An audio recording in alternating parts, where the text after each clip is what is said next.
Today's breaking story begins with an expost that someone sent me this morning from the Midest account that reads, "This old clip of Donald Trump from the 90s needs to go viral.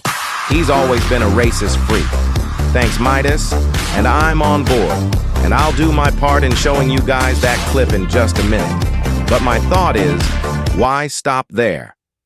Donald Trump has such a rich history of bigotry that much of it is forgotten and out of view due to the sheer volume of his racist as a politician that began with the Obama birth certificate dog whistle.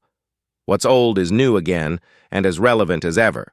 So without further ado, I present today's video entitled, "The Top 4 Old Stories About Donald Trump's Racism That You May Have Forgotten About or Never Known That Need to Go Viral and Reach the Remaining Swing Voters so we can end his reign of racism once and for all." A whopper of a title.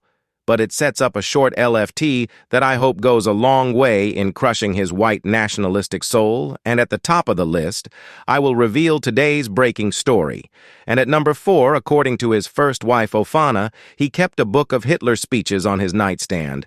Had told her lawyer that Donald Trump occasionally read from a book of Hitler's collected speeches, My New Order, and a friend of Trump told the magazine on the record that he had given Trump the book saying, he thought Trump would find it interesting. And if that wasn't cringe enough, his cousin and employee would click his heels and shout H. Hitler every time he walked into Trump's office in an obvious nod to Trump's affinity for the Führer at number 3 in the 1980s. Kip Brown, a former employee at Trump's castle, said when Donald and Iana came to the casino, the bosses would order all of the black people off the floor. It was the 80s. I was a teenager. But I remember it. They put us all in the back, and they did so because they knew Trump's preferences. So are you getting curious about what's number 1? Even you newshawks may not have seen this archive clip before, but please stand by because it's coming up. And at number 2, the most egregious incident on my list happened in 1989 and has been characterized as a modern-day lynching 1 Latino and 4 black teenagers. The Central Park 5 were accused of attacking and raping a jogger in New York City. Trump spent a small fortune running attack ads in papers demanding, "Bring back the death penalty." The teens' convictions were later vacated after they spent 7 to 13 years in prison after that terrible attack in Central Park. You spent a lot of money taking ads that seemed Donald to the casual reader insightful. Like, wow, of course I hate these people, and let's all hate these people. Because maybe hate is what we need if we're going to get something done. And now for the moment you've been waiting for a drum roll, please. The video that shows Trump has always been a racist freak shows his unfiltered and unhinged remarks about Indians. No, not his recent oddness about Kamala Harris's biracial roots, or J.D. Vance's wife in 1993. He had this to say about Native American casino ownership. And Representative George Miller was perhaps the first prominent Democrat to call him out for his obvious racism. Is this you discussing Indian blood? We're going to judge people by whether they have Indian blood, whether they're qualified to run a gaming casino or not.